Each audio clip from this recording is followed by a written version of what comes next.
Şimdi geçtiğimiz günlerden bu fiyatlarına %100 zam geldi. Bunun sebebiyle birlikte marketlere satışlarımızı komple durdurdu komple. Bugün itibariyle tekrar vermeye başladık 2 TL olarak. Yalnız bu fiyat da şu an gelen zama göre bizi tatmin etmiyor. 150 TL'lik un şu an oldu 400 lira. Bizim beklentimiz 2,5 ile 3 lira arasındaydı. Bu ekmek zamları olayını şöyle değerlendirirsek halkımız gerçekten fiyat konusunda mağdurdur.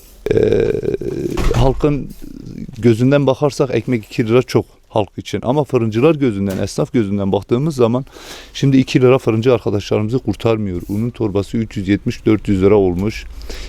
Ağrı Belediye Başkanımız Sayın Savcı Sabayan da 1.400.000 lira hala şubelerde ekmek satılıyor kendi şubelerinden.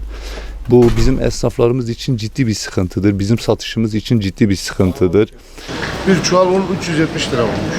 Yani şimdi bakıyorsun Türkiye'nin ekonomisine baktığında doğu gibi bir yerde şimdi ekmeğin 2,5 lira olması, ben kendim 7 nüfuslu bir aileyim.